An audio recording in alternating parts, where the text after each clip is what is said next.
up, you guys? This is Danny B, and you're watching The Trash Stash.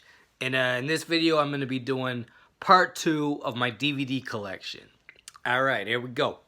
Alright, first up, we got Torso. And this is a classic Italian giallo, sort of semi-slasher film. And to be honest, I wasn't that crazy about this one. This got a lot of hype, so I bought it for $8. It's alright. Not my favorite, though. I couldn't show the back. It's got some boobs on it. Alright, next up, we got Brain Damage.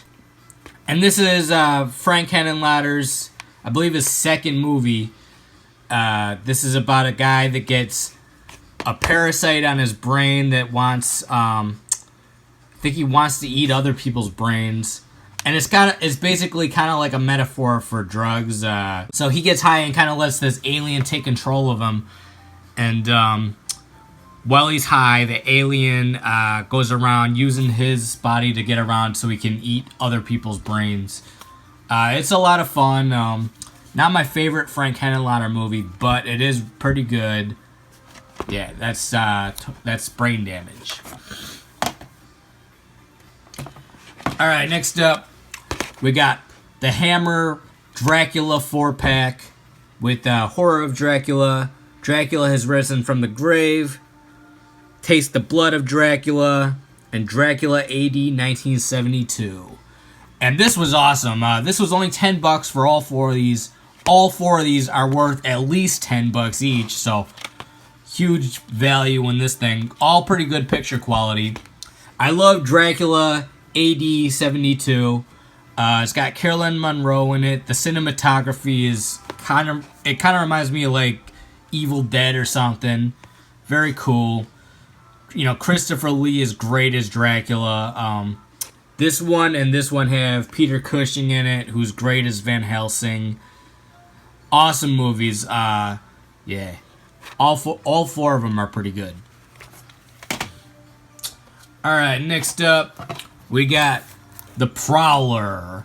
And I haven't opened this yet, but I watched this a couple months ago, and this is pretty good. This is a slasher by Joe Zito, who did my favorite Friday the 13th movie, The Final Chapter.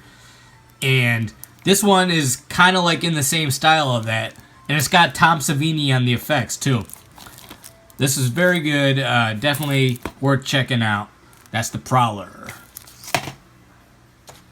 Alright, next up we got To Die For.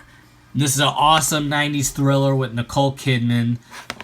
She plays kind of like a sociopathic woman trying to get her own news show.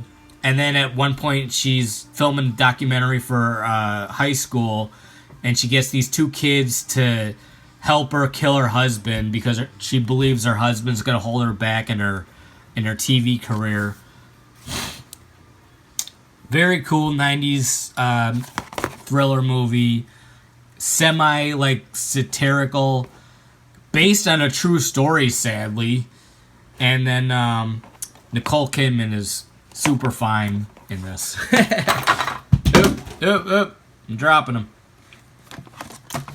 Alright, next up, we got the Leprechaun collection. All 7 movies. This was before, the new one came out. But this I found also for like $10. And I always loved the Leprechaun movie, so I picked it up. I love Leprechaun 3 the most, and then I love Leprechaun in the Hood just because it's so ridiculous. And I like the rest of them, too. Awesome. Warwick Davis is awesome as the Leprechaun. I guess they didn't put him in Leprechaun Origins for whatever reason, which is bad idea, but hey, we got 6 of them with him, so that's cool. Alright, next up we got another Frank Henenlotter movie, Basket Case. And this is awesome. This is like a total 42nd Street classic. You got guy walking around with something in his basket. No one knows what it is. Turns out it's this deformed twin brother that was separated at birth. His twin brother can communicate through his mind with him, and He's also running around like killing people. I forget why. He's just kind of crazy. Yeah. Cool movie. Not my favorite. Still, it's not my favorite Frank Henenlotter movie. We'll get to that. But that is Basket Case. Alright, next up we got Lamberto Bava's Body Puzzle. And this is a giallo from the 90s, I believe. Pretty good. Not my favorite from Lamberto Bava, but still pretty cool. You know, my favorite Lamberto Bava film has got to be Delirium. But very cool movie. Alright, next up we got Friday the 13th Part 7, The New Blood. This one's pretty good. It's a little slower than some of the other ones, but it's also a little bit more creepy. The whole thing is set at night, I think. Except for like maybe the beginning scene, but first Kane Hodder as Jason movie, and he's awesome in it, you know, running around with the weed whacker, and he's slamming the sleeping bag into the tree, and pretty cool. Then of course you got the main character, I forget her name, but she has psychic abilities, and she uses them against Jason. Alright, next up we got American Psycho Part 2 with Mila Kunis, I believe her name? Yeah. With Mila Kunis as the main character. She's, they give some weird story where she was at Patrick Bateman's house when he got murdered or something like that. It's pretty weird. But then she's a psycho, and she's in college. It's way worse than the first one, but I still like it. Speaking of funny slasher movies, we got Serial Mom. And this is my favorite John Waters movie. This is Kathleen Turner as a mom who clearly is not mentally stable, and she goes around killing anybody that she has a problem with. And funny story about this movie is my grandmother brought this to my house when I was like 6 years old, and she thought this was some other movie or something, because she put this on and it was like the sleaziest shit ever. And we're like, Grandma, where did you get this? She's like, I don't remember it being like this at all. Yeah, awesome movie, Serial Mom. Alright, next up, we got Naked Massacre. And I haven't watched this. I guess it's based on the Richard Speck murders, which, you know, this came with a couple movies that I bought off of eBay. They just threw this one in there. And usually I don't like stuff that's based on real life, so I might not even watch this. I don't know. Next up, we got The Hunting Ground. And this is another one that came with a couple movies I bought. I haven't watched it yet. If anyone's seen this, let me know if it's good or not. Alright, next up we got Chud. Cannibalistic Humanoid Underground Dwellers. And I love Chud. I've always loved Chud. This is... These mutants live in the sewer, and they come up to eat people. And you got Daniel Stern and John Hurd from Home Alone. And they're running around trying to stop the Chuds, like going in the sewers, looking for them and stuff. And the government knows about the Chuds. It was actually the government that like created the Chuds. And it's like kind of like a conspiracy movie. But I always loved the Chuds. Very cool monsters with like glowing eyes. Just awesome. Alright, next up, we got I Smile Back. And this is a drama about depression with Sarah Silverman. She's kind of reckless. She's like a mom, and she has a husband and a happy home, but she's not happy. She's snorting coke. She's contemplating suicide and running around cheating on her husband and doing all this crazy shit. Sarah Silverman is awesome in this movie. She gives a great performance. Yeah, this is definitely a good drama. I definitely recommend this. That's I Smile Back.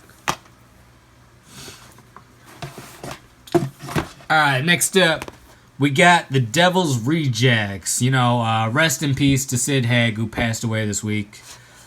This is Rob Zombie's second film with these characters. And I've seen some of this. I worked in the theater when this came out. And at the time, it was kind of like too brutal for me. Like, I watched a couple parts where they're just torturing like innocent people. And I'll check it out. Alright, next up, we got The Night Train Murders. And I really like this movie. This came with the 4 movies I bought off of eBay. I bought them for one movie. I forget what I got them for. This was a blind buy. I really like this. This is basically, I guess, almost the same story as Last House on the Left, but it's set on a train. I really like it. I forget who directed it, but it's an Italian film. The actors in it are really good. All right, so basically, these 2 girls are going home for Christmas, and they're on a train. Then you got these 2 scumbags on the train with them, and they're kind of going around stealing shit and trying to have sex with like one of the girls on the train and stuff. They're just kind of being scumbags. And then you got this woman who's the worst of them all, and she joins up with them, and then she's like telling the 2 scumbags to do different shit. I don't know. It's a pretty disturbing movie, but if you don't mind like totally twisted shit, I recommend it. Alright, next up we got the Critters 4-pack. Critters 1, 2, 3, and 4. And I watched part 1 recently. I saw these all when I was a kid, but it's been over 25 years or something. I watched this one last month. It's pretty good. I think Critters 2 was my favorite back in the day, so I gotta rewatch that. Alright, next up we got Embrace of the Vampire with Alyssa Milano. And I haven't watched this yet, but this was $5, and you know, Alyssa Milano is one of the hottest chicks ever, so I thought, well, hey, I'll check it out. Next up, we got Darkman 2: The Return of Dorian. And I'm a huge fan of Darkman 1. I don't think I've seen part 2. This was only $3 at Big Lots. Still haven't watched it. Gotta check it out. Alright, next up, we got The Evil That Men Do. And this was awesome. This is Charles Bronson as this hitman who's retired living on an island. But there's this doctor, sick fuck weirdo who like tortures people for the government in, I think it's Peru or something like that. And he's doing all this sadistic shit to people. And so someone goes up to Bronson and goes like, hey, look, there's this guy in the world that's doing all this shit. Can you kill him, please? So Bronson agrees to do it, and it's basically a movie of him taking out all the guy's workers and then getting up to the doctor. Awesome movie. That's The Evil That Men Do. Alright, next up we got 2-pack Bronson movie, 10 to Midnight, and Kinjite, Forbidden Subjects. Alright, 10 to Midnight is an awesome movie. Made by the Canon Film Corporation, or whatever they're called. It's got, you know, like a naked slasher guy, and Bronson's a cop trying to stop him. Very cool thriller from the 80s. Then, I had this one on Blu-ray already. This is what I bought it for, because I'd never seen this. Kinjite, Forbidden Subjects. This was a weird fucking movie. This is about, like, Japanese pimps pimping out minor underage girls, and Bronson's sick of it. So he's going around, like, shoving dildos up people's asses and shit. And at one point, his daughter gets molested, and she says something like, he touched my holiest of holy places or some weird shit. This movie is fucking weird. Yeah, I didn't know it was gonna be like that at all, but it's entertaining. At one point, Bronson makes the pimp take off a $10,000 watch and makes the guy eat it at gunpoint. He goes, "I'm gonna make you eat that watch." Fucking. Then the guy has to like swallow it, and then Bronson sets his car on fire. It's a pretty. Look, I'm not gonna recommend it because it's really weird, but it is very entertaining. That's Kinjite, Forbidden Subjects, and also 10 to Midnight. 10 to Midnight is the much better movie, but this one was pretty funny.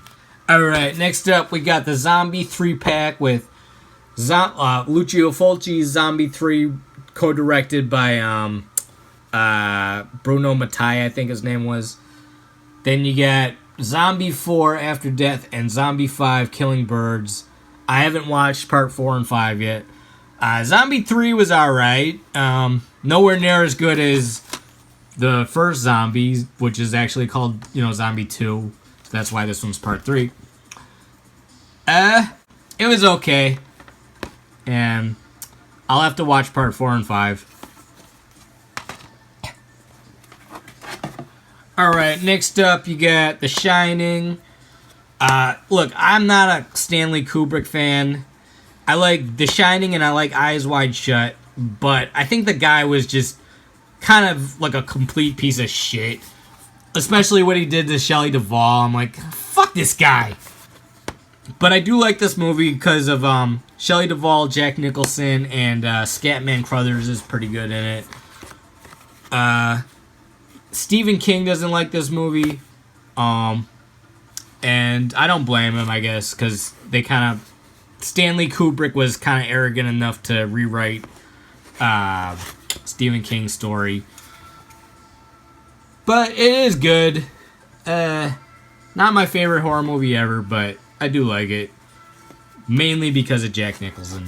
Alright, next up, we got Horror 8-pack with Waxworks, 976 Evil Part 2, Ghoulies 3, The Unholy, Chud 2, Class of 1999, Slaughter High, and Chopping Mall.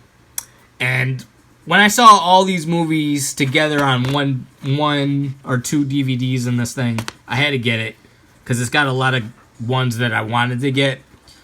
I mainly got it for Ghoulies 3 because that's my favorite in the Ghoulies franchise. Then Slaughter High I already had, but I had it on VHS, so I was like, alright, well, this is a good way to get it on DVD, I guess. Class of 1999, I had that on VHS too, but same thing, wanted to get it on DVD. Chud 2 I needed to get, so easy way to get it, because I don't really like it that much, but I figure I like a lot of these other movies, so cool. Chopping Mall, not my favorite movie. I do think that if this came out, I'm not sure which came out first, this or RoboCop. If this came out first, RoboCop kind of bit this movie with the little robot saying "have a nice day" and stuff. Unholy, I watched that recently. It was alright. Waxworks, it was okay. Not really my favorite. 976 Evil 2, I have not watched. I have part 1, so I have to watch part 1 first, and then I'll watch part 2. But yeah, probably the best 8-pack movie collection I've ever seen. Some of the transfers are pretty bad. Like Ghoulies 3, I might even pick up a different copy just because the thing's so bad. Same with Slaughter High. The transfer on Class of 1999 is pretty good though, and same with Chud 2 is pretty good. Yeah, definitely worth the $10 though. Okay, next up we got Evil Speak. And I recently did a review on this one. Go check it out if you can. This is about a kid that has an Apple computer, and he's using it to communicate with the spirit of a satanic leader, satanic cult leader, to get revenge on people that are bullying him at his military school. Funny movie. It's a lot kind of like Carrie a little bit. It's got Clint Howard, Ron Howard's brother. Funny movie. And this is not the original artwork on this DVD. I took the... I'll show you real quick. So this was the artwork that it came with. And I was like, it's alright. I don't really like the Photoshop thing so much. But then this was on the inside. This is like the little insert thing. And I thought, oh, that actually looks kind of cool with the Exorcist from Warner Brothers, who gave you the Exorcist and stuff. So, I just slipped that in there. And, yeah, it's definitely a good movie. Check it out if you can. Alright, next up, we got Halloween. And I did the same thing with the slipcover. I took the insert and put that in there because they had some stupid looking photoshopped cover on this thing. But I love the original artwork. And Halloween. This is John Carpenter's classic slasher movie.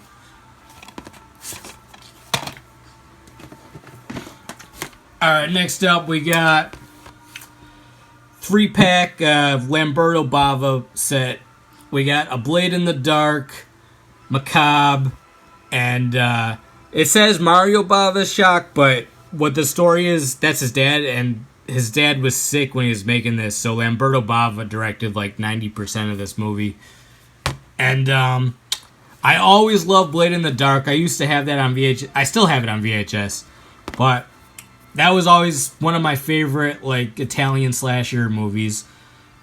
This one and this one were first time watches for me. And this movie was Macabre, was so weird, about a woman having sex with a decapitated head. And a blind guy living in her house with him, and he thinks it's a guy in the next room or something, but then he kind of discovers what's really going on. Bizarre movie. Then Shock was that's kind of like, it's a little bit like The Exorcist with a demon possessing a kid. It was pretty cool. Blade in the Dark is my favorite on this 3-pack, and then Macabre. Then Shock is my number 3. That one's pretty good too, though. Alright, next up we got George A. Romero's Dawn of the Dead, the Digimax version. Or Digimax edition, I should say, not version. This movie, I was looking for it on Blu-ray, and I guess it's like $175 to get it on Blu-ray or something. It's like, what the fuck? So I just picked it up on DVD, and surprisingly, this DVD is pretty good quality. I think because of this Digimax thing, the picture quality is pretty good. But yeah, awesome movie. I always go kind of back and forth on which one I like better. If I like Dawn of the Dead better or Night of the Living Dead better. And I rewatched this last week, and I think I like Dawn of the Dead the most out of those 3. Yeah. One of the best zombie movies ever. That's Dawn of the Dead, the original. Alright, next up, we got Murder Rock. And this is that, this is what I was talking about. I bought this for $30 on eBay. I was trying to get just this one. Every copy of this thing costs around $30. But this one came with the Night Train Murders and those 2 other DVDs I just showed. So that's why I got that one, because it came with 4 other movies, or 3 other movies. This movie's really good. This is Lucio Fulci's 80s giallo, kind of set in like a flash dance type of setting. All these dancers are going around and someone's killing them with this big needle. And a lot of people don't like this one, I guess, because it doesn't have the usual Fulci gore in it. But I don't care. I really liked it. I thought it was good. The music in it is awesome. Not the exercise music, but the actual like score is really cool. And then it's got cool like cinematography of people breakdancing and shit. Cool movie, Murder Rock. All right, next up we got Combat Shock. And this is a cool movie. This is This was put out by Troma. And this is kind of like a New York movie about a Vietnam vet. Comes home from the war, and he's living in poverty. Like, he's living in an abandoned building. This guy was in Vietnam, and then he's going through, like, all kinds of horror in Vietnam. Then he's, like, 3 years in the hospital after Vietnam. Then he's back at home. And, he's living in just absolute poverty.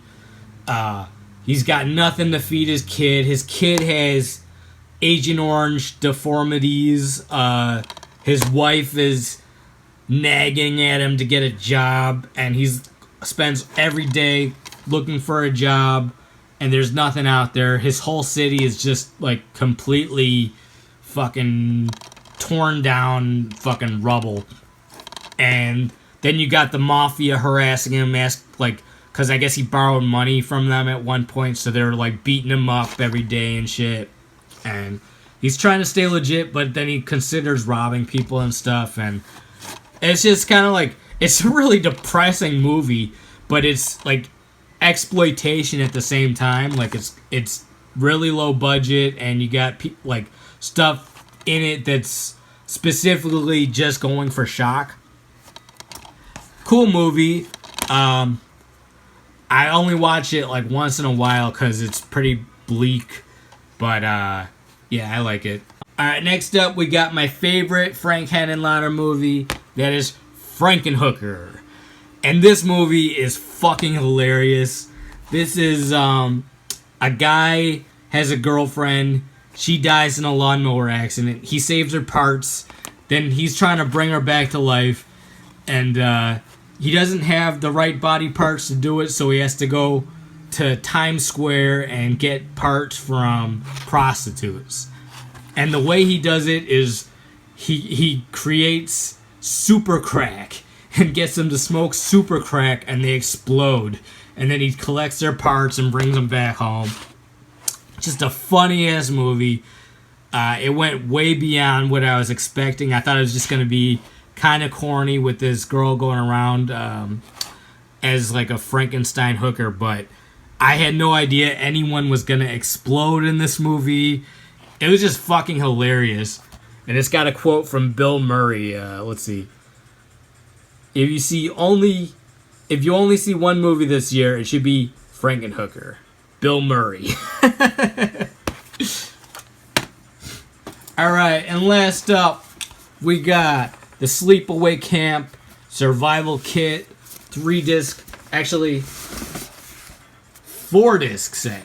And I got this thing at Best Buy back in I want to say 2004. Yeah, probably around 2004 I got this at Best Buy. I always loved the Sleepaway Camp movies, and I saw this, I had to get it. And you got the first movie, the second movie, the third movie, and then you got the unreleased fourth movie. And it says, production footage from the unfinished Sleepaway Camp for the Survivor. And I always loved the first movie. This, I used to rent this all the time back at the video store, and when I first saw the ending, I was dying laughing for 15 minutes. The music in this is awesome. I mean, the, Angela's theme and that kind of thing. Just awesome. Love all the characters in this. Classic. You got part 2 and part 3. These were great. I forget which one I like better. It's been a while since I watched these two.